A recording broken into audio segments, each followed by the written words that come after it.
7 nannies. 8 months. All of them fled in tears from Adrian Hale's mansion, defeated by 3 4-year-old triplets who turned grief into warfare. The billionaire could buy anything, except peace in his own home. Then Layla Carter knocked on his door. No credentials, no experience with wealthy families, no idea what she was walking into. What she did next shocked everyone, including the children who'd sworn never to love again. The bucket of water crashed down exactly as planned. Mason Hale, age 4, watched his latest nanny scream and quit on the spot. That made 7. His billionaire father was running out of options, and the triplets knew it. They'd perfected the art of driving away anyone who tried to replace their dead mother. But the woman walking up their driveway tomorrow wasn't like the others.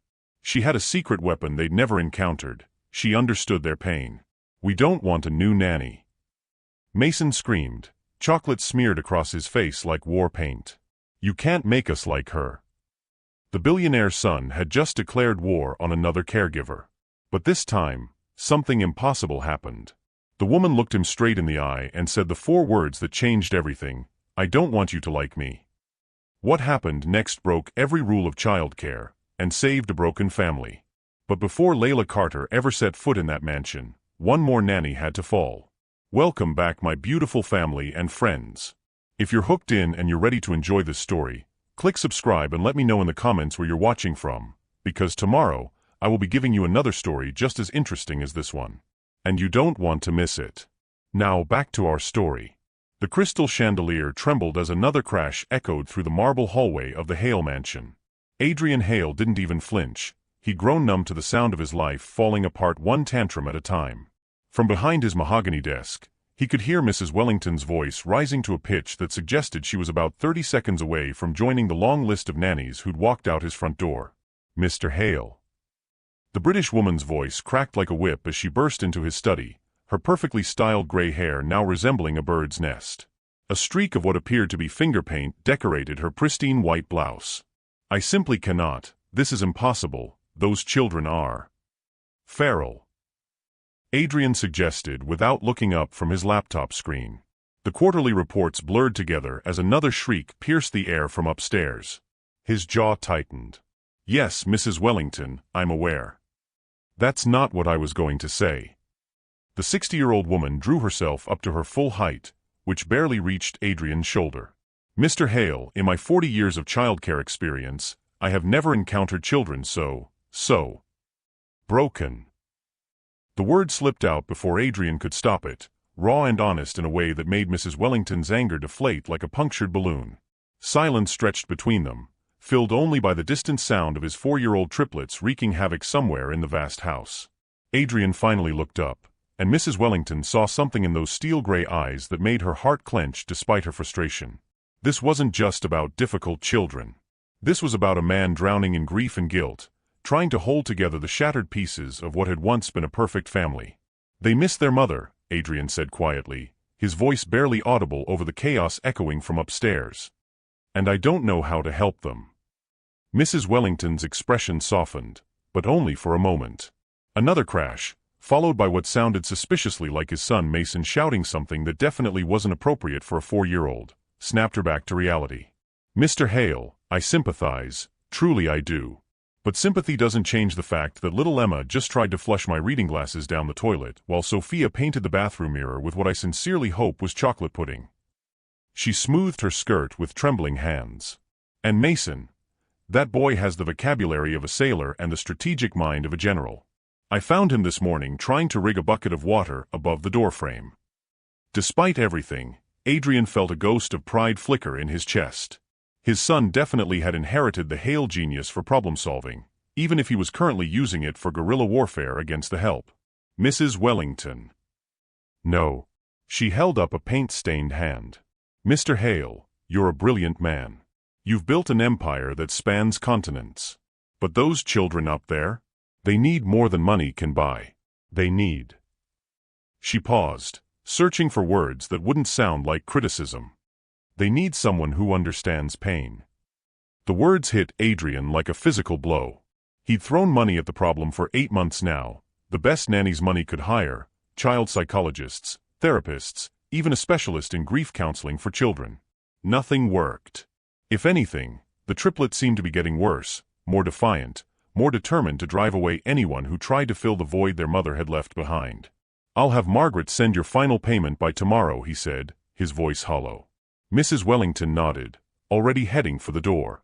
But she paused at the threshold, her hand resting on the ornate handle. "Mr. Hale? That little girl, Emma? She asked me yesterday if her mommy was coming back for her birthday next month." Adrian's breath caught in his throat. "I didn't know what to tell her," Mrs. Wellington continued softly. "But I think they're not just missing their mother. They're afraid everyone else is going to leave too. And the way they're acting? It's like they're testing that theory, pushing everyone away before they can be abandoned again." The door closed with a soft click, leaving Adrian alone with the weight of her words and the sound of his children's war cries echoing through the house he'd bought to be their dream home. Now it felt more like a beautiful prison, trapping all of them in a cycle of loss and rage that he couldn't break.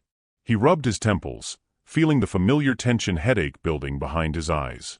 Tomorrow, Margaret would start the process again, posting job listings, screening candidates, setting up interviews with women who looked perfect on paper but would inevitably crumble under the reality of raising 3 traumatized 4-year-olds who'd already lost the most important person in their world.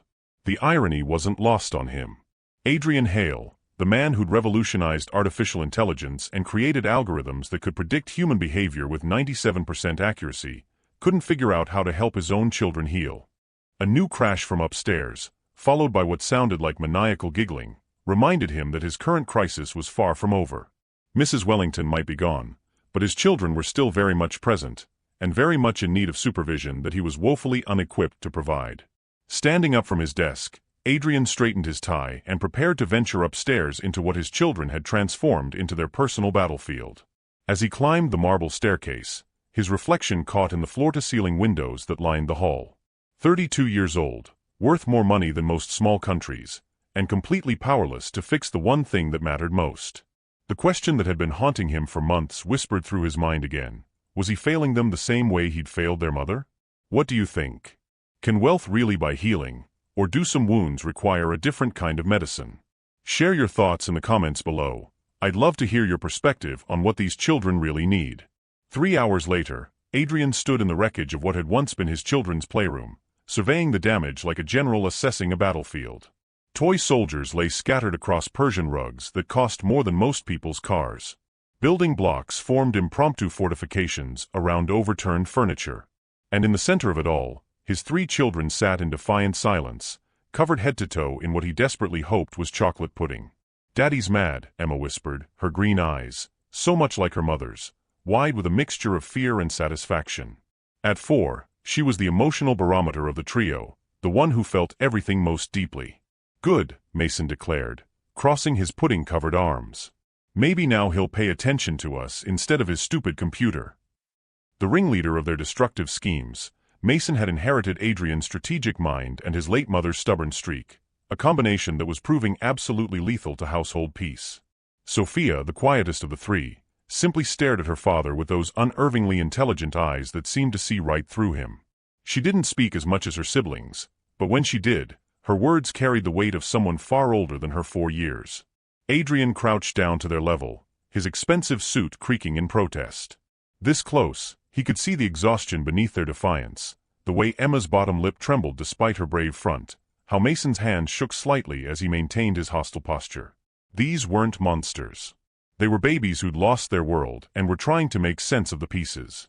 "Mrs. Wellington quit," he said simply. "We know." Sophia spoke for the first time that day, her voice matter of fact. She cried. Like Mrs. Patterson. And Mrs. Rodriguez. And the mean one with the big teeth. "Mrs. Pemberton," Mason supplied helpfully. "I put a frog in her purse." "I remember." Adrian couldn't quite suppress the smile that tugged at his lips. Mrs. Pemberton had screamed so loudly that his security team had come running, convinced there was an intruder. "Why do you do this?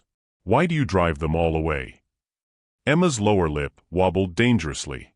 "Because they leave anyway. Everybody leaves." The words hit Adrian like a punch to the gut.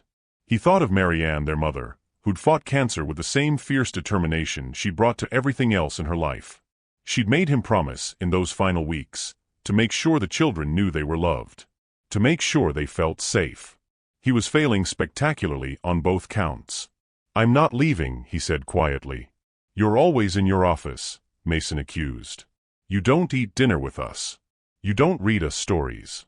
You don't," his voice cracked, revealing the hurt beneath the anger. Adrian closed his eyes, remembering how different things had been when Marianne was alive. Family dinners filled with laughter and stories about their days. Bedtime routines that stretched on for hours because she couldn't resist one more story, one more song, one more snuggle. The house had been alive then, warm and chaotic in the best possible way. Now it felt like a mausoleum, beautiful and cold and empty. "You're right," he admitted, the words scraping against his throat. I haven't known how to be your dad without your mom here to help me." Sophia tilted her head, studying him with those two wise eyes. "Mommy said you were the smartest man in the whole world." "She was wrong about that," Adrian said softly. "If I was smart, I'd know how to help you feel better. I'd know how to make you smile the way you used to." Emma suddenly launched herself at him, pudding and all, wrapping her small arms around his neck. "I don't want to feel better," she whispered fiercely. "If I feel better, I might forget Mommy." The confession broke something open in Adrian's chest. He held his daughter tighter, breathing in the scent of her chocolate and strawberry shampoo and something uniquely Emma. "Oh, sweetheart. Feeling better doesn't mean forgetting. It means we learn to carry her love with us instead of carrying all the sadness." Mason and Sophia exchanged a look, some silent sibling communication passing between them, before they too joined the pudding-covered family huddle. For a moment, in the destroyed playroom of their enormous house, they felt like a family again instead of four people trapped together by circumstances and grief. "The new lady starts tomorrow," Adrian said eventually, though he made no move to release his children. "We'll make her quit too," Mason said, but there was less conviction in his voice than usual. "Maybe," Adrian agreed. "Or maybe this time we try something different. Maybe we give her a chance to prove she's not going anywhere." "What if she's mean?" Emma asked, still clinging to him. "Then we'll figure it out together," Adrian promised. "But what if she's not? What if she's kind? What if she understands what it's like to lose someone important?" Sophia looked up at him with those penetrating eyes. "Is that possible, Daddy? Can someone understand if they haven't lost their mommy too?" The question hung in the air between them, heavy with hope and doubt in equal measure. Adrian didn't have an answer, but for the first time in months, he found himself actually curious about the woman Margaret had hired. Layla Carter. The name meant nothing to him, but something about her application had made Margaret pause, had made his usually unflappable assistant recommend her despite her unconventional background. "I guess we'll find out," he said finally. As they sat there in their pudding-covered heap, surrounded by the wreckage of another failed day, Adrian made a silent promise to the wife he'd lost and the children he was still learning how to love. Tomorrow would be different. Tomorrow, he would try to be the father they needed instead of the stranger he'd become. He just hoped that whoever Layla Carter was, she was ready for the challenge of a lifetime. The next morning arrived gray and drizzling, as if the Seattle sky itself was reflecting the somber mood that had settled over the Hale mansion. Adrian had barely slept, his mind churning with memories of pudding-covered confessions and the weight of promises he wasn't sure he could keep. By 6 a.m., he was already in his office, pretending to review quarterly projections while actually staring out the window at the security gate, waiting. Margaret had been characteristically efficient in her briefing the evening before. Layla Carter, 26 years old, no formal nannying experience but excellent references from her previous cleaning positions. She's been working to support her younger siblings since she was 18. The employment agency initially flagged her application because it didn't meet your usual requirements, but something about her made me want to give her a chance. Something. Adrian had pressed, but Margaret had only shrugged in that way that meant she was operating on instinct rather than logic, a rarity for his methodical assistant. Now, as a modest 10-year-old Honda Civic pulled up to the imposing iron gates, Adrian felt his stomach clench with familiar dread. In approximately 30 minutes, he would be conducting another interview with another woman who would look at him with professional sympathy before meeting his children and fleeing in terror. The intercom on his desk buzzed. "Mr. Hale? Ms. Carter is here." "Send her to the study," he said, straightening his tie and assuming the composed mask he wore for all business dealings. But as he heard footsteps approaching down the marble hallway, something felt different. The steps weren't the confident click of designer heels he'd grown accustomed to. They were quieter, more measured, almost respectful of the space. The knock on his study door was firm but not presumptuous. "Come in." When Layla Carter stepped into his study, Adrian's first thought was that Margaret had made a mistake.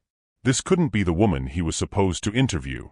She was young, younger than he'd expected, with natural hair pulled back in a simple but elegant bun and skin that seemed to glow despite the gray morning light. But it was her eyes that caught him off guard. They held a depth of understanding that belonged to someone much older, someone who'd seen hardship and chosen compassion anyway. She wore a simple navy dress that was clearly her best, paired with shoes that had been polished until they shone despite their obvious age. Everything about her presentation spoke of someone who took pride in her appearance despite limited resources, a quiet dignity that commanded respect. "Mr. Hale," she said, her voice warm and clear. "Thank you for taking the time to meet with me. I'm Layla Carter." Adrian stood, extending his hand, and was surprised by the firm confidence of her handshake. "Please sit down. Can I offer you coffee? Water?" "Coffee would be lovely, thank you." She settled into the leather chair across from his desk with natural grace, her posture straight but not rigid. As he poured from the carafe Margaret had prepared, Adrian found himself studying her profile, trying to understand what had made his assistant recommend someone so completely different from their usual candidates. "I'll be honest with you, Ms. Carter," he began, settling back behind his desk. "The position we're discussing is challenging. My children have been through a difficult time, and they haven't exactly been welcoming to previous caregivers." Layla nodded, her expression serious but unafraid. "I understand they lost their mother last year. That's a tremendous loss for children so young." Something in her tone made Adrian look up sharply. "You sound like you speak from experience." "I do." She met his gaze steadily. "I lost my father when I was 7. Car accident.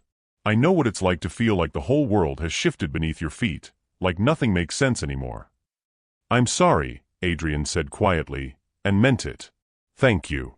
But what I learned from that experience is that children need honesty, consistency, and someone who doesn't try to replace what they've lost but helps them figure out how to live with it."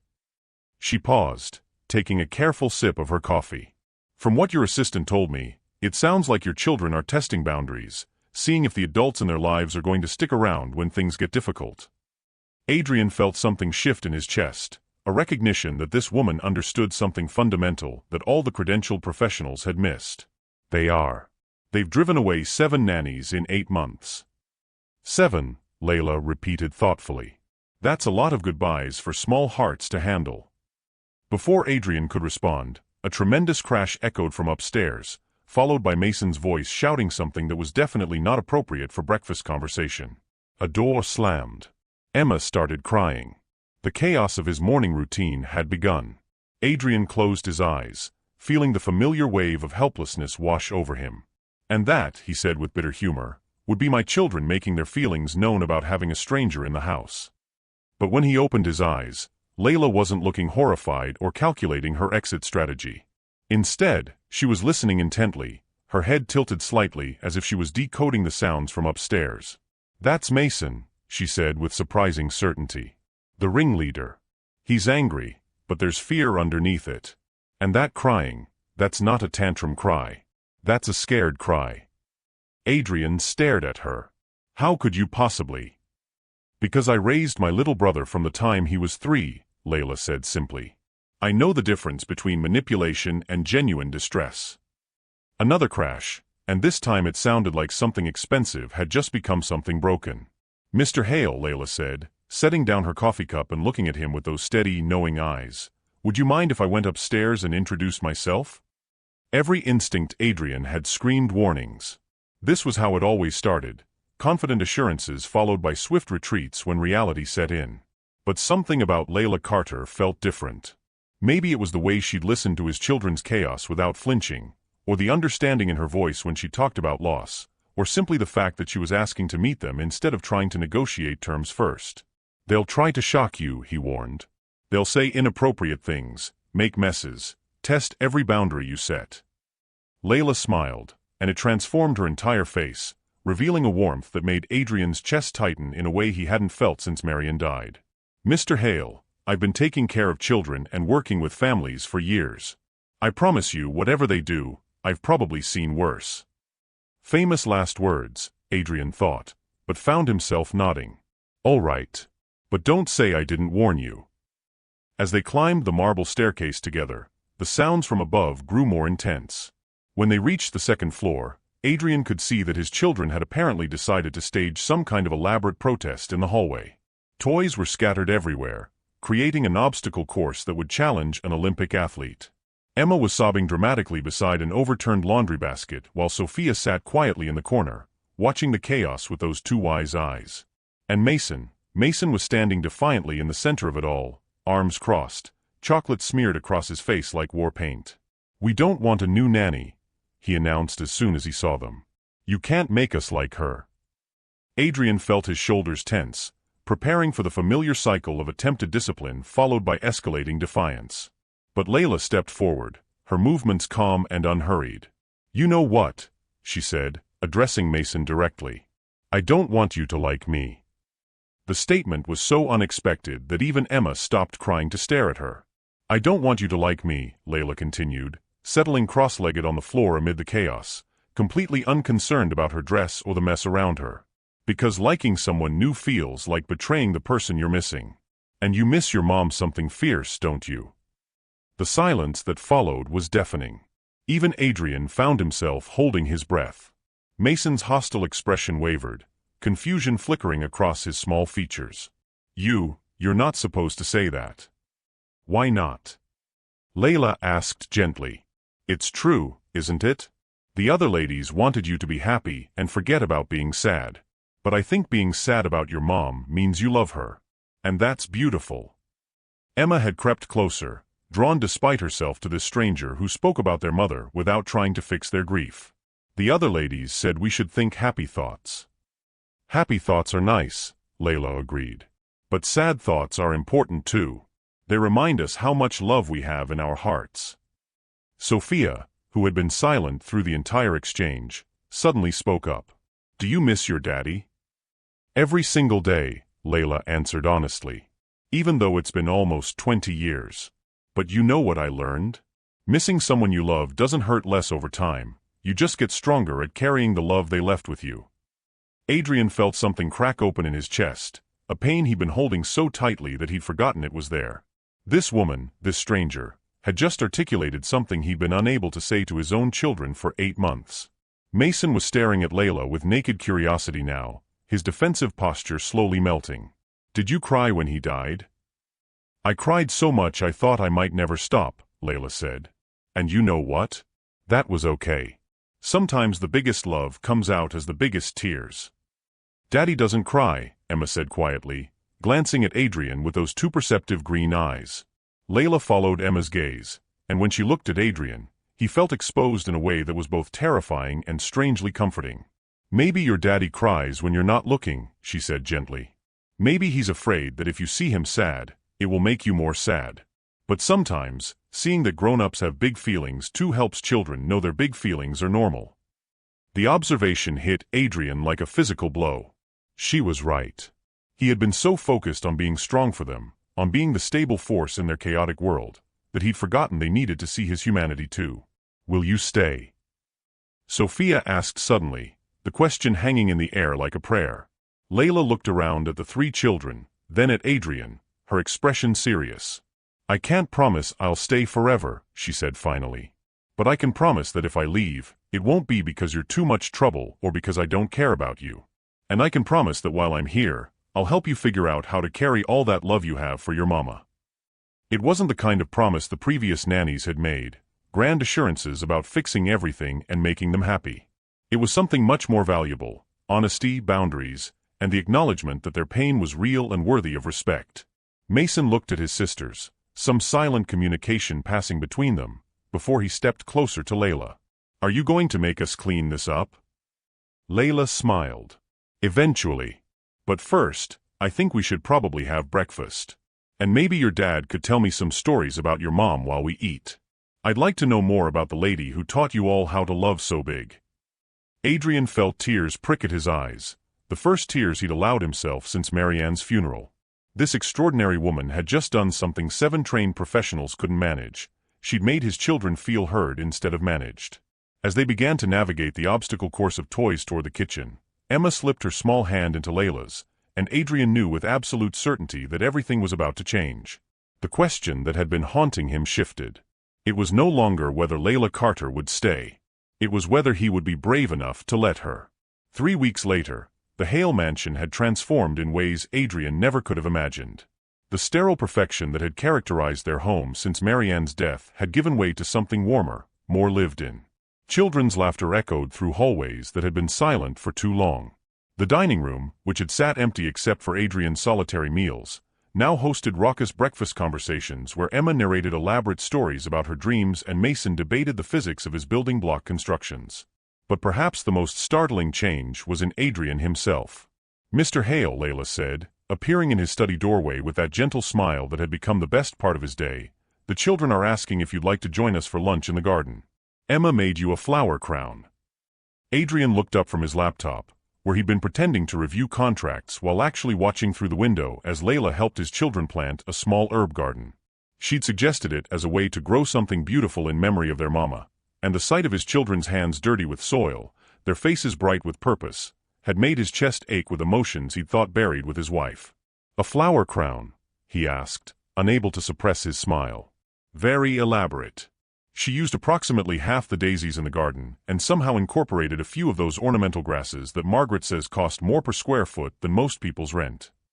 Adrian laughed, actually laughed, for what felt like the first time in a year. "I suppose that's what I get for buying the premium landscaping package."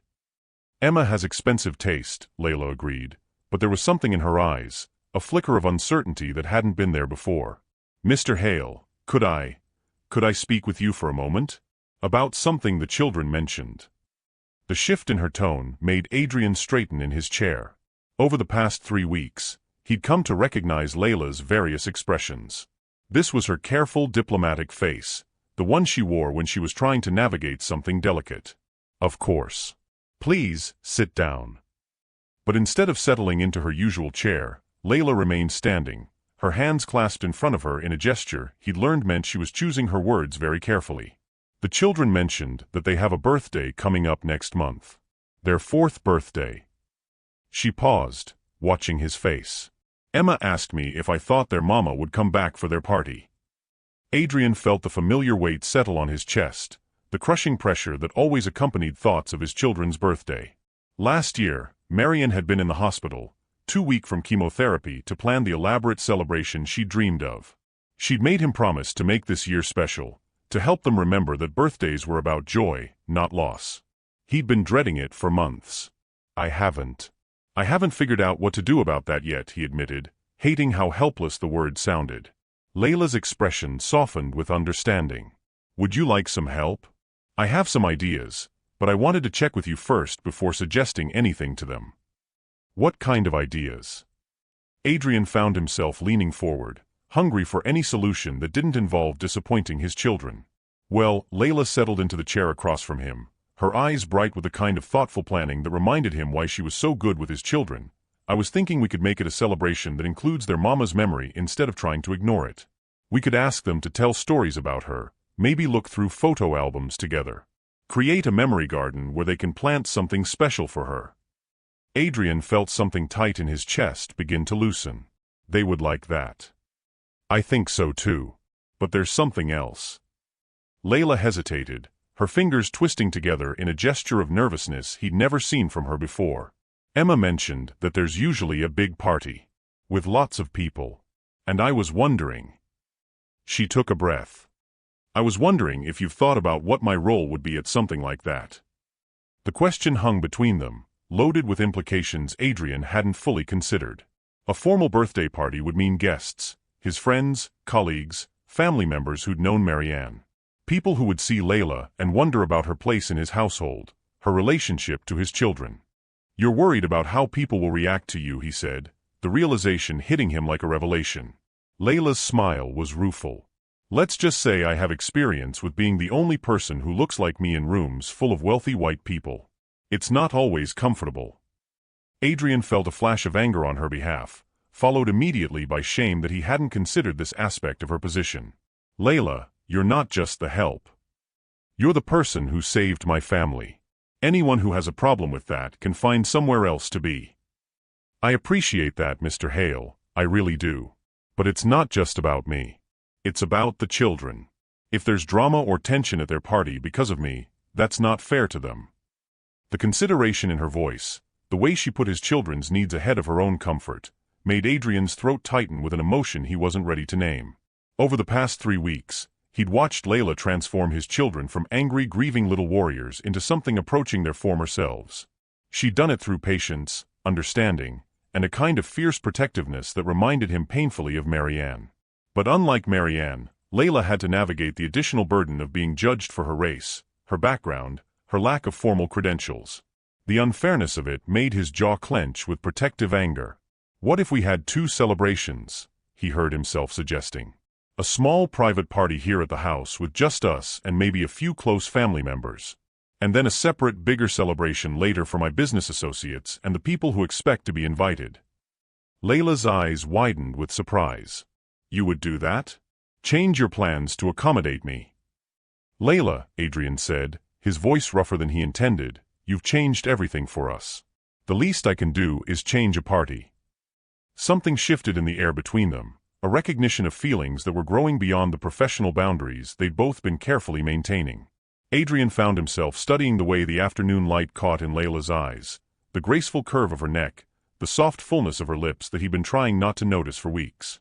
"Mr. Hale," she said softly, and there was something vulnerable in her voice that made his pulse quicken. "Adrian," he corrected, the intimacy of his first name hanging between them like a confession.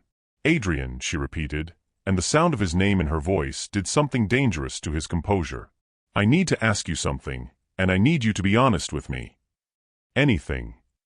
Why did you really hire me? Margaret told me I wasn't qualified on paper. That there were dozens of candidates with better credentials. So why me?" The question he'd been asking himself for weeks, the answer he'd been afraid to acknowledge even to himself. Adrian stood up, moving to the window where he could see his children laughing as they chased butterflies through the garden Layla had helped them create. "Because," he said finally, "when you walked into this house, you saw my children. Not problems to be managed or behaviors to be corrected. You saw 3 little people in pain who needed someone to witness their grief instead of trying to fix it." "That's not what I'm asking," Layla said quietly, and when he turned back to her, her eyes held a depth of understanding that made his breath catch. "I know what you're asking." The admission felt like stepping off a cliff. "And I don't have a good answer. I don't have any answer that doesn't complicate everything." Layla stood up, moving closer to him, close enough that he could smell the faint scent of her perfume mixed with the sunshine and soil from the garden. "Adrian, I need to know if this is just gratitude. If what I think I see in your eyes when you look at me is just relief that someone finally helped your children." "Is that what you think it is?" he asked, his voice barely above a whisper. "I don't know what to think," she admitted. "I'm a housekeeper's daughter who never finished college. You're one of the most successful men in the country. We're from completely different worlds." "So were Marianne and I," Adrian said, the comparison slipping out before he could stop it. The mention of his late wife created a moment of charged silence between them. Layla stepped back, and Adrian immediately felt the loss of her proximity. "I'm sorry," he said quickly. "I didn't mean." "It's okay," Layla said, but there was a new guardedness in her expression. "She was your wife. The mother of your children. I would never presume to." "Daddy." "Layla. Come quick." Emma's voice from the garden cut through the tension like a blade. "Mason found a caterpillar and Sophia thinks it's going to turn into a butterfly, but Mason says it's going to turn into a moth and they're having a scientific disagreement." Despite the weight of the conversation they just had, both Adrian and Layla smiled at Emma's dramatic summation of her siblings' debate. "We should." Layla gestured toward the door. "Yes," Adrian agreed, but as they walked toward the garden together, he couldn't shake the feeling that something fundamental had shifted between them. The attraction that had been simmering beneath the surface of their professional relationship had been acknowledged, even if it hadn't been resolved. And as he watched Layla settle the great caterpillar debate with a kind of diplomatic skill that would have impressed United Nations negotiators, Adrian realized that his feelings for her had moved far beyond gratitude. The question was, What was he going to do about it? 2 days later, Adrian's world shifted on its axis in the space of a single phone call. He was in his study, reviewing the quarterly reports that his CFO had been pestering him about for weeks, when Margaret's voice came through the intercom with an urgency he rarely heard from his unflappable assistant. "Mr. Hale, you have a call on line 1. It's Dr. Patricia Blackwood from the Morrison Institute." Adrian frowned. The Morrison Institute was one of the most prestigious child psychology research centers in the country, but he couldn't recall having any current business with them. "Did she say what it was regarding?" "She mentioned your children, sir. And she sounded quite insistent about speaking with you immediately." A cold dread settled in Adrian's stomach as he picked up the phone. "Dr. Blackwood? This is Adrian Hale." "Mr. Hale, thank you for taking my call. I'm reaching out because I've received some concerning information about the care arrangements for your children, and I felt obligated to bring it to your attention immediately." "I'm sorry, what kind of concerning information?" "Sir, are you aware that the woman you've employed as a nanny for your children has no formal training in childcare, no educational background in child development, and no professional credentials whatsoever?" Adrian's grip tightened on the phone. "Dr. Blackwood, how exactly did you come by information about my household staff?" "That's not important right now. What's important is that I'm prepared to offer you the services of someone far more qualified to handle children who have experienced trauma. Someone with actual credentials and professional training." "Dr. Blackwood," Adrian said, his voice taking on the steel edge that had made grown men in boardrooms tremble, "I'm going to ask you one more time. How did you obtain information about my family's private affairs?"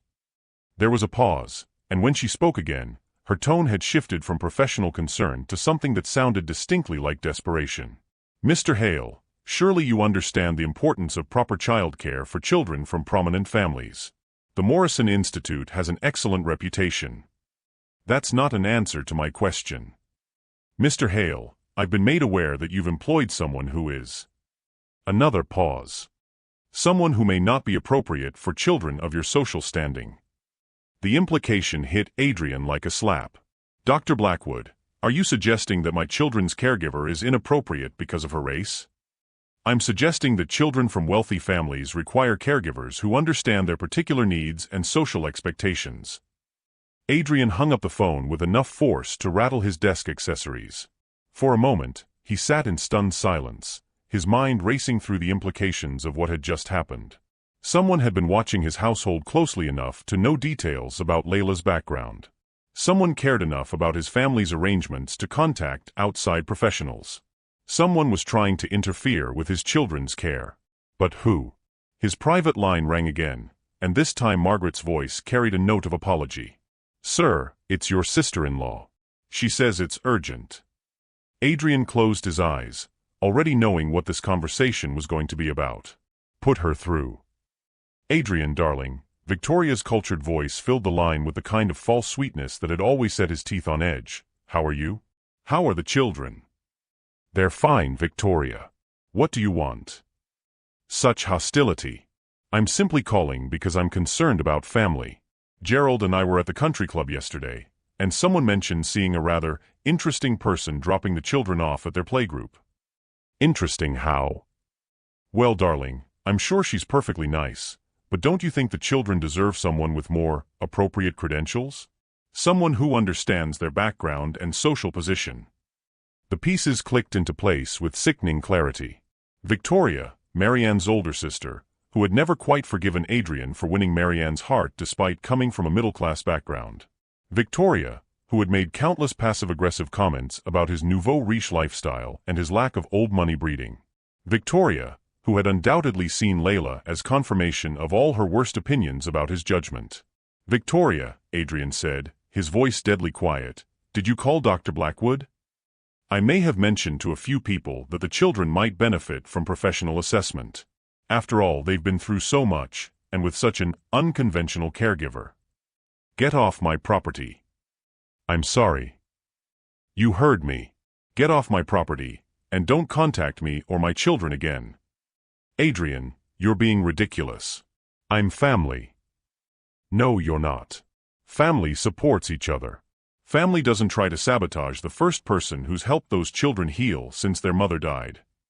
He hung up on her too, his hands shaking with a rage so pure it surprised him. But beneath the anger was something else: fear. Fear that Victoria's interference wouldn't stop with phone calls.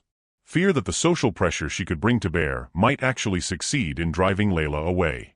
Fear that just when his children were beginning to heal, the outside world would find a way to break them all over again. A soft knock on his door made him look up. "Come in." Layla stepped into the study, and one look at her face told him she'd heard at least part of his phone conversations. "The children are napping," she said quietly. "I thought you might want to talk."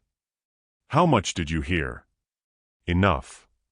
She settled into the chair across from his desk, her posture straight but her hands folded carefully in her lap. The gesture he'd learned meant she was preparing for bad news. "Someone's trying to get rid of me." "Someone's trying to interfere with my family," Adrian corrected fiercely. "But they're not going to succeed." Layla studied his face for a long moment. "Adrian, maybe they have a point." "What?" "Maybe the children would be better off with someone who has formal training.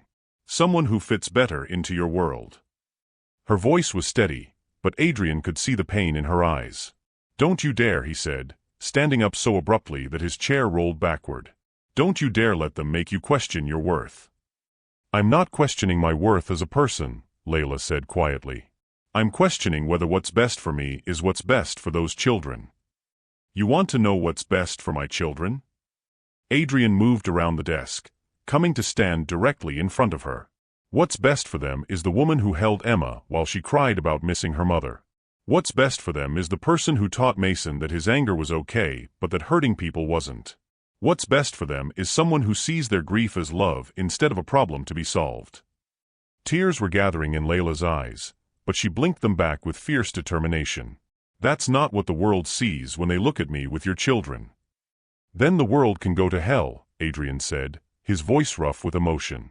"Layla, in 3 weeks, you've given me back my children. You've given them back themselves. You think I'm going to let some small-minded people take that away?" "It's not just about small-minded people," Layla said, standing to face him. "It's about the reality of who we are. You're Adrian Hale. Your children are going to inherit a fortune and a legacy. They're going to move in circles where their nanny's credentials matter, where her background is scrutinized, where her race becomes a topic of conversation at country club lunches. So we change the conversation." "You can't change the world, Adrian." "Watch me." The words hung between them, charged with a promise that went far beyond their professional relationship.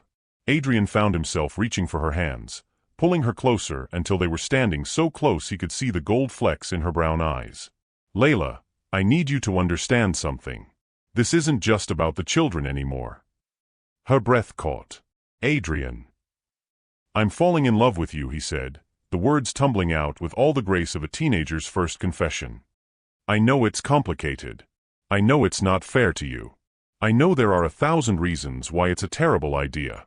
But I'm falling in love with you, and I don't give a damn what anyone else thinks about it." For a moment that lasted an eternity, Layla just stared at him. Then slowly, she reached up to touch his face, her fingers tracing the line of his jaw with a tenderness that made his knees weak. "I'm already there," she whispered. "I'm already in love with you, and it terrifies me." When he kissed her, it was with the desperation of a man who'd been drowning and had suddenly found air. She kissed him back with equal intensity, her hands fisting in his shirt as if she could anchor herself to this moment, this feeling, this impossible thing that had bloomed between them. When they finally broke apart, both breathing hard, Adrian rested his forehead against hers. "We'll figure it out," he said. "Whatever it takes, however we have to do it, we'll figure it out." But even as he made the promise, both of them knew that the forces arrayed against them were just getting started. The scandal broke 3 days later, courtesy of a gossip blogger with too much time and a photographer with a telephoto lens. Billionaire's shocking choice. Adrian Hale's intimate relationship with children's caregiver raises eyebrows. The photos were invasive but not explicitly inappropriate. Adrian and Layla in the garden with the children, sharing a moment of laughter. Adrian's hand on her shoulder as she helped Emma with her reading. The two of them standing close together on the front steps as Layla arrived for work one morning. But the article's insinuations were clear, and the comment section was a cesspool of racism disguised as concern for the children's welfare. Adrian discovered the blog post at 6 in the morning, courtesy of an alert from the PR firm that monitored his online presence. By 7, his phone was ringing with calls from reporters, board members, and family friends who just wanted to check in. By 8, Margaret had fielded 17 interview requests and 6 offers from reputable childcare agencies eager to provide more suitable candidates. By 9, Layla was standing in his study with tears in her eyes and her resignation letter in her hand. "I won't let them destroy your reputation because of me," she said, her voice steady despite the obvious pain in her eyes. "The children don't deserve to have their lives turned into a media circus." "You're not resigning," Adrian said flatly, not even looking at the letter she was trying to hand him. "Adrian, be reasonable. Look at what's happening. Look at what they're saying about us, about the children. Emma asked me this morning why the man with a big camera was taking pictures of our house." That hit Adrian like a physical blow. The idea that his children were being subjected to media scrutiny because of his feelings for Layla made his stomach turn with protective fury. "I'll hire more security," he said.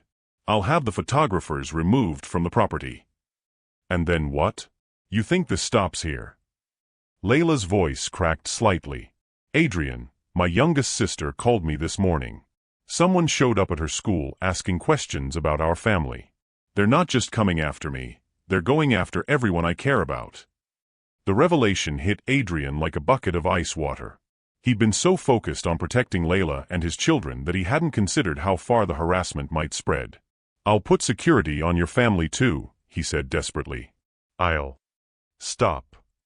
Layla held up a hand, and the finality in her voice made his protests die in his throat. "Adrian, listen to yourself. You're talking about putting security details on a bunch of kids in South Seattle because their big sister fell in love with her boss. Does that sound normal to you? Does that sound like something you want your children to grow up thinking is okay?" "I don't care what's normal," Adrian said, his voice rough with desperation. "I care about you. I care about us. And I care about those 3 babies upstairs who've already lost one parent," Layla said, tears finally spilling over. "I won't be the reason they lose their father's reputation, his business relationships, his standing in the community. You think I care more about my reputation than I do about you? I think you should." The words came out sharp, edged with a pain that made Adrian flinch. "Because your reputation isn't just about you. It's about the children's futures, their inheritance, their ability to move through the world without carrying the burden of their father's scandal."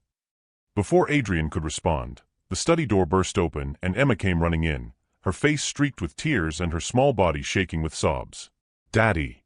Daddy," Mason said, "Layla's leaving. He said the mean people are going to make her go away like all the others." She threw herself at Adrian's legs, clinging to him with desperate strength. Over Emma's head, Adrian saw Mason and Sophia standing in the doorway, their faces pale with fear. Mason's typical defiance had been replaced by something that looked suspiciously like panic, while Sophia's 2 wise eyes held an understanding that no 4-year-old should possess. "Are you leaving?" Mason asked Layla directly, his voice small and scared in a way that broke Adrian's heart. Layla knelt down so she was at eye level with all 3 children, and Adrian watched her struggle to compose herself, to find words that would explain the inexplicable to hearts that had already endured too much loss. "Sometimes," she said carefully, "grown-ups make things complicated. And sometimes the best thing someone can do for people they love is to step away so that the complication doesn't hurt them." "That's stupid," Mason said, but his voice was shaky. "We don't care about complicated. We care about you." "I know, sweetheart. I care about you too.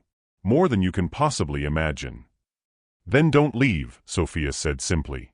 "If we love each other, why can't we just stay together?" Out of the mouths of babes. Adrian felt something break open in his chest, a recognition that his 4-year-old daughter had just articulated the fundamental truth that all the adults have been dancing around. "Because sometimes love isn't enough," Layla whispered, and Adrian heard his own fear reflected in her words. "That's not true." The voice came from the doorway, and everyone turned to see Margaret standing there, her usually composed expression fierce with indignation. "I'm sorry to interrupt, but I couldn't help overhearing, and someone needs to say this." She stepped into the room, her spine straight and her eyes blazing with an anger Adrian had never seen from his diplomatic assistant. "Ms. Carter, I've worked for this family for 8 years. I've seen Mr. Hale build an empire, get married, become a father, and lose the love of his life. And in all that time, I have never seen him happier or more at peace than he has been these past few weeks with you in this house." Margaret's gaze swept to include Adrian. "And you, Mr. Hale, if you let fear and social pressure drive away the best thing that's happened to this family since Mrs. Hale died, then you're not the man I thought you were." She looked down at the 3 children, her expression softening. "And you 3 beautiful babies deserve to have all the love in the world, from anyone brave enough to give it to you, regardless of what color their skin is or where they went to school." The silence that followed was deafening. Even Emma had stopped crying, all 3 children staring up at the adults with a kind of attention that suggested they understood this was a moment that would define their future. "Margaret," Layla said softly, "it's not that simple." "It's exactly that simple," Margaret replied. "Love is simple. It's people who make it complicated." Adrian looked at his children, really looked at them. At Emma, who had bloomed under Layla's patient care. At Mason, whose anger had transformed into healthy assertiveness. At Sophia, whose guarded silence had given way to genuine joy. They were still grieving their mother, would always carry that loss with them, but for the first time since Marianne's death, they looked like children instead of tiny warriors. And at the center of their transformation was the woman who was trying to walk away to protect them. "Margaret's right," he said suddenly, his voice clear and strong. "It is that simple." Layla looked up at him, hope and fear warring in her expression. "I love you," Adrian said, addressing her directly but speaking loudly enough for his children to hear every word. "I love who you are, how you love my children, the way you've brought life back into this house. I love your strength, your compassion, your refusal to let anyone make you feel less than the extraordinary woman you are." He knelt down next to her, so they were both at the children's eye level. "And if the world has a problem with that, then we'll change the world." But even as he made the declaration, Adrian could see the doubt in Layla's eyes, the fear that love alone wouldn't be enough to protect the children from the storm that was just beginning to gather around them. "What do you think happens when love faces its biggest test? Can 2 people from different worlds really overcome the forces trying to tear them apart, or are some obstacles too big even for the strongest hearts? Drop your thoughts below. I really want to hear what you believe about love versus society." The breakthrough came from the most unexpected source, Mason. 2 hours after Adrian's declaration in the study, while Layla was upstairs packing her belongings with tears streaming down her face, the 4-year-old appeared in his father's doorway with a kind of determined expression that usually meant trouble. "Daddy, we need to have a meeting," Mason announced, his small hands planted firmly on his hips. Adrian looked up from his laptop, where he'd been staring at the same email for 20 minutes without reading a single word. "A meeting. A family meeting. Like Mommy used to do when we had big problems." Mason's voice carried the kind of authority that would have been impressive in a boardroom, never mind coming from someone who still needed help tying his shoes. "Mason, this isn't really something." "Yes, it is." Emma appeared beside her brother, her face set with unusual determination. "Layla is family. You said so. You said you love her and we love her and that makes her family." Sophia materialized as if summoned, completing the triplet coalition. "Family meetings are for when family is in trouble," she said with her typical 4-year-old wisdom. "Layla is in trouble because of us."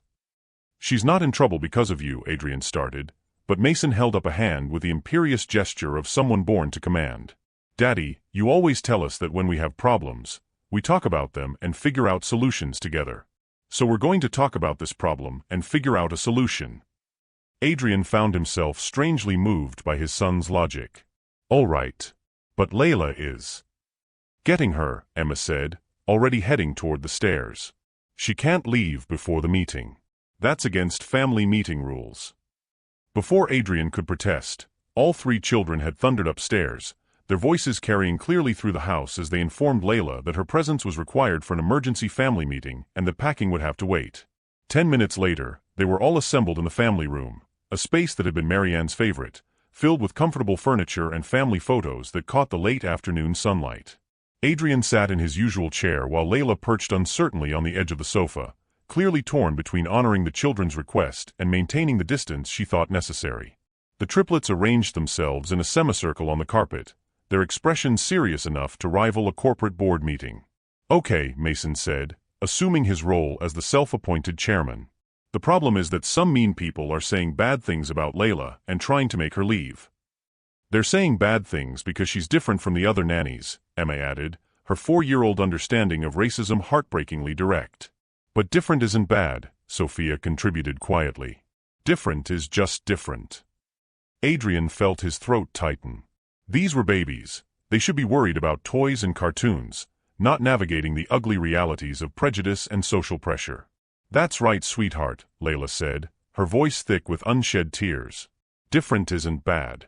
But sometimes different makes things hard for the people we love. So we fix it, Mason said with the kind of confidence that made Adrian's chest swell with pride and heartbreak in equal measure. How do you fix it, buddy? Adrian asked gently. Mason looked at his sisters, some silent communication passing between them before he turned back to the adults. We tell everyone that she's not just our nanny. She's our family. And if they don't like our family, they can't be our friends. Mason, Layla started. No, Emma interrupted with unusual forcefulness. Layla, you always tell us that we don't have to be friends with people who are mean to us or who make us feel bad about who we are. So why do we have to be friends with people who are mean to you? The simplicity of the logic was staggering. Adrian looked at his children, really looked at them, and saw not the broken, angry little warriors they'd been for months, but strong, loving, fiercely loyal people who understood something that many adults had forgotten, that love was more important than social approval. You know what? He said, his voice gaining strength with each word. You're absolutely right. Layla turned to stare at him. Adrian. No, they're right. We've been so worried about what other people think that we forgot what actually matters. He moved from his chair to sit on the floor with his children, bringing himself to their level. What matters is that we love each other. What matters is that you've helped us become a real family again. But the reporters, the photographers, the things they're saying. Let them say whatever they want, Adrian said, and for the first time in days, he felt the crushing weight of doubt lifting from his shoulders. Let them take all the pictures they want. Let them write all the articles they can think of. Because you know what they're going to see? They're going to see a man who loves a woman who saved his family. They're going to see children who are happy and loved and thriving. They're going to see a family. Sophia crawled into his lap, her small arms wrapping around his neck. Are we going to be okay, Daddy? We're going to be better than okay, Adrian said, pressing a kiss to the top of her head. We're going to show the world what a real family looks like. He looked up at Layla, who was crying openly now, her professional composure finally cracking completely. That is, if Layla will have us. All of us. Not as an employer and employee, but as a family. Adrian, she whispered, are you asking? I'm asking you to marry me, he said, the words coming out with sudden crystal clarity. I'm asking you to be Emma, Mason, and Sophia's stepmother. I'm asking you to build a life with us, publicly and proudly, and let anyone who has a problem with it explain their objections to my children. Mason whooped with delight, Emma burst into tears of joy, and Sophia simply nodded with satisfaction, as if she'd been expecting this outcome all along. But Layla just stared at him, her expression cycling through shock, joy, fear, and hope in rapid succession. Your board of directors, she started, will deal with it or find other jobs. Your business partners can adapt or find other partners. Adrian, your entire social circle means nothing to me compared to you and these children. The room fell silent except for Emma's happy sniffling. Layla looked around at the 4 pairs of eyes watching her with hope and love and desperate need, and Adrian saw the moment when her fear finally lost the battle to her heart. Yes, she whispered, and then louder, yes. Yes, I'll marry you. Yes, I'll be their stepmother. Yes, I'll build a life with all of you. The celebration that followed was chaotic and joyful and completely perfect. Emma launched herself at Layla with enough force to nearly knock her off the sofa. Mason started planning their wedding reception with a kind of strategic precision that suggested a future in event planning. Sophia simply smiled with deep satisfaction, as if she'd orchestrated the entire thing. And Adrian, watching the woman he loved being smothered in hugs by his children, felt something he hadn't experienced since Marianne's death, absolute certainty that everything was going to be all right. But even as they celebrated, he knew the real battle was just beginning. Proposing was the easy part. Now they had to face the world together and prove that love really could conquer all. The plan came together over the next 2 weeks with a kind of precision that had made Adrian a billionaire and Layla the steady force that held families together. Instead of hiding from the media attention, they would embrace it. Instead of apologizing for their love, they would celebrate it. And instead of letting others control the narrative, they would tell their own story. "Ladies and gentlemen," Adrian said, his voice carrying clearly through the packed auditorium of the Seattle Children's Hospital Charity Gala, "I want to talk to you tonight about love." The audience, a carefully curated mix of business leaders, social influencers, and journalists, leaned forward with the kind of attention that substantial donation announcements typically commanded. But Adrian wasn't here to talk about money. He was here to change hearts and minds. 8 months ago, I was a man drowning in grief and failure. My children were lost in anger and pain, and I was powerless to help them. I tried everything money could buy, the best professionals, the most qualified caregivers, the most expensive treatments. Nothing worked. He paused, his eyes finding Layla in the front row, stunning in a midnight blue dress that made her skin glow like gold. The children sat beside her, dressed in their formal best and radiating the kind of confidence that came from being absolutely secure in their family's love. Then someone walked into our lives who had no credentials on paper but possessed something far more valuable: the wisdom that comes from understanding loss, the strength that comes from overcoming adversity, and the courage to love children who had learned to push love away. The audience was completely silent now, hanging on his every word. That someone is Layla Carter, and she didn't just save my children, she saved me. She taught us that healing doesn't come from forgetting our pain, but from learning to carry it with love. She showed us that family isn't about shared DNA or social status. It's about choosing to love each other every single day, even when it's hard. Adrian stepped away from the podium, moving closer to his family. "Some of you have heard rumors about our relationship. Let me be clear, they're not rumors. I am completely, desperately, proudly in love with this woman. And next month, she's going to become my wife and my children's stepmother." A murmur rippled through the audience, not the scandalized gasping he'd feared, but something that sounded almost like approval. "I know some of you have concerns about this choice," Adrian continued, his voice gaining strength. "You worry about social boundaries, about appropriate relationships, about what this means for my children's futures. Let me address those concerns directly." He gestured toward Emma, Mason, and Sophia, who were watching him with a kind of pride that made his chest swell. "These are my children. 8 months ago, they were so consumed with grief and anger that 7 professional caregivers fled our house in tears. Today, they are happy, healthy, confident children who know they are loved unconditionally. That transformation didn't happen because of money or status or social connections. It happened because one woman saw their pain and met it with compassion." The audience was leaning forward now, completely absorbed in his story. Layla Carter has a bachelor's degree in early childhood development that she earned while working 2 jobs to support her younger siblings after their mother died. She has 5 years of experience caring for children from families facing crisis and trauma. She speaks 3 languages and has certifications in child CPR and first aid.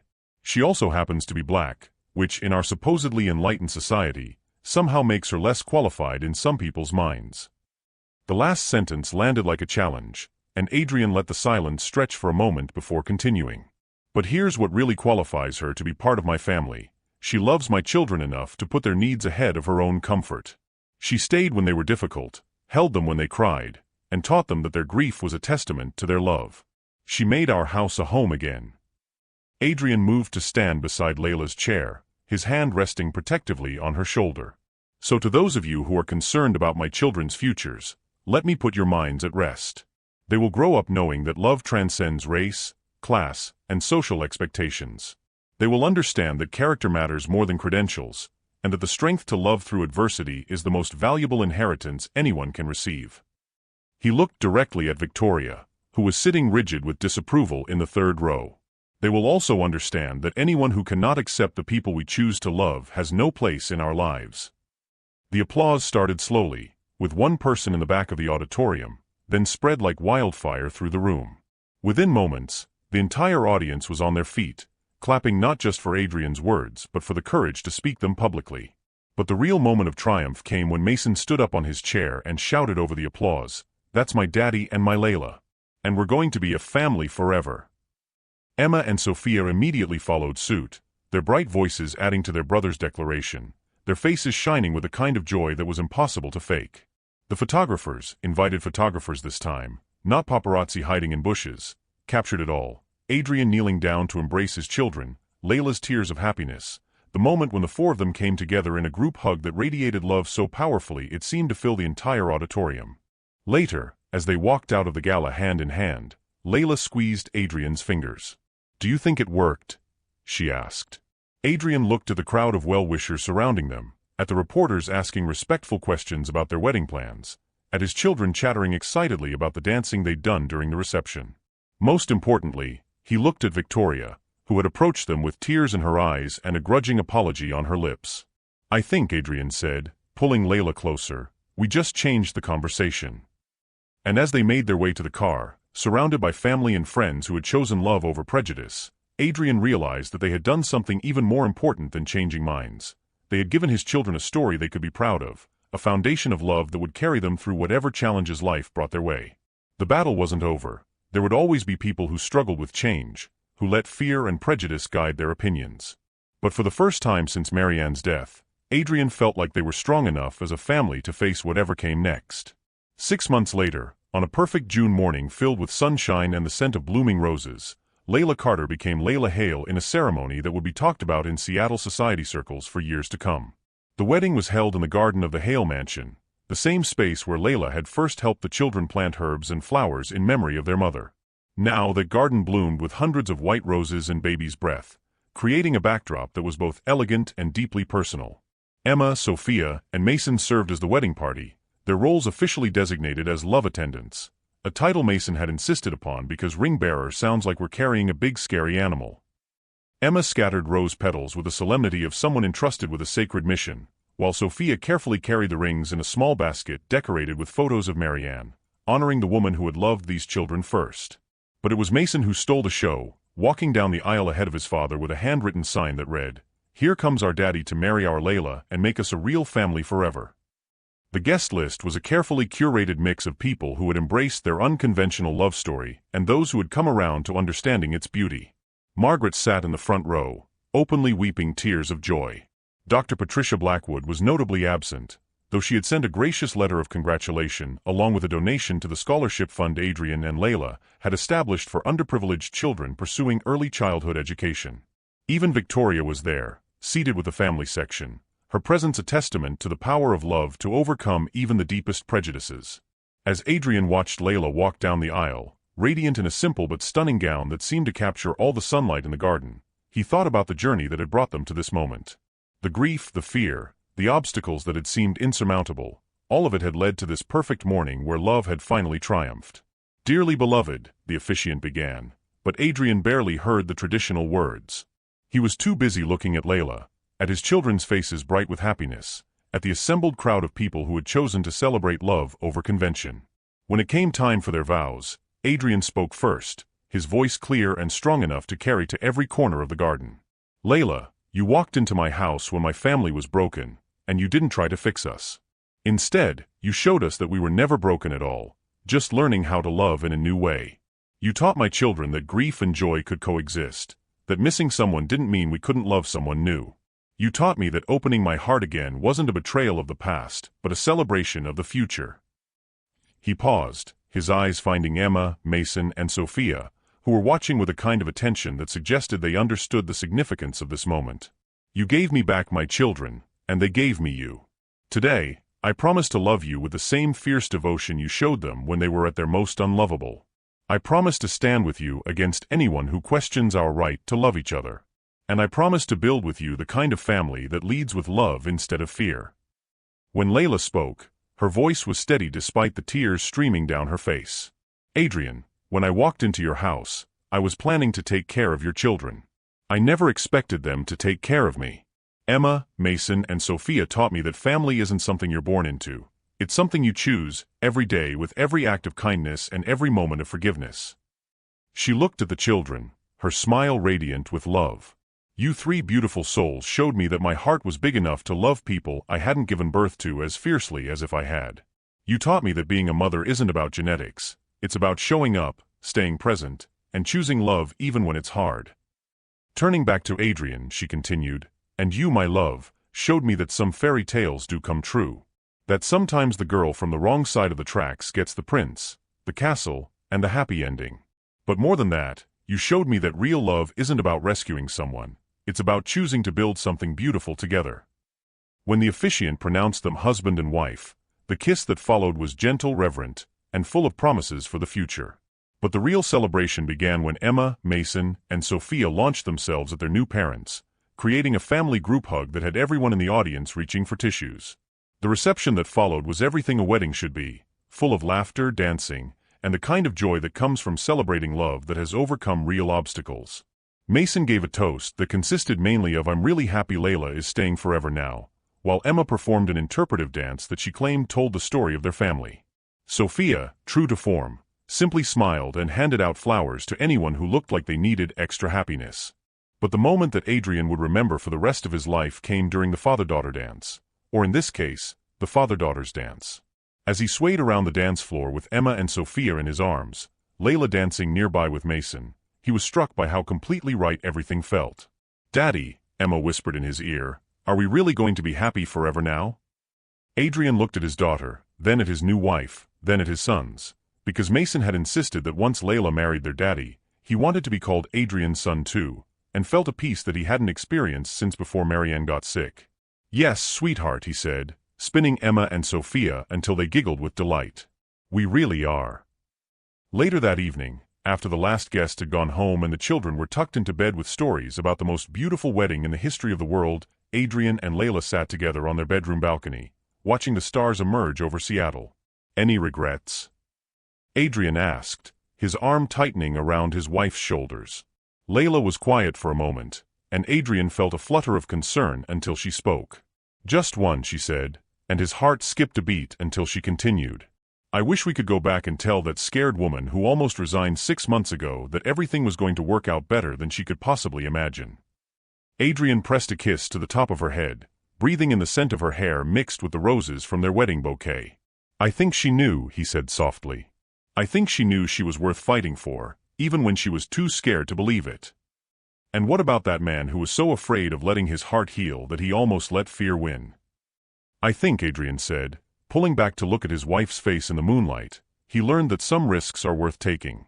That some love is worth fighting for. That sometimes the most unlikely people come into your life and change everything for the better." Inside the house, they could hear the soft sounds of their children sleeping peacefully. No nightmares, no tears, just the deep, contented sleep of children who knew they were safe and loved. Tomorrow would bring new challenges, new adventures, and undoubtedly new tests of the love that had brought them all together. But tonight, as Adrian Hale held his wife and listened to the sound of his children's peaceful breathing, he knew with absolute certainty that they had found something that no amount of money could buy and no social pressure could destroy: a real family, built on love, strengthened by adversity, and committed to facing whatever came next together. The boy who had built an empire had finally found his greatest achievement: a home filled with laughter, acceptance, and the kind of love that changes not just individual lives, but entire communities. And somewhere in the garden below, in the moonlit space where herbs and flowers grew in memory of one mother and in celebration of another, the future bloomed with infinite possibility. So here's my question for you. Do you believe that love really can overcome any obstacle when people are brave enough to fight for it? What would you do if you found your perfect family in the most unexpected place? Share your thoughts in the comments, because every love story deserves to inspire the next one. Thank you for watching this story to the end. If you enjoyed this story, you will surely love the next one. It's as crazier and more intriguing as you can ever imagine. So do check it out. Click on the image showing on your screen right now to watch the next one.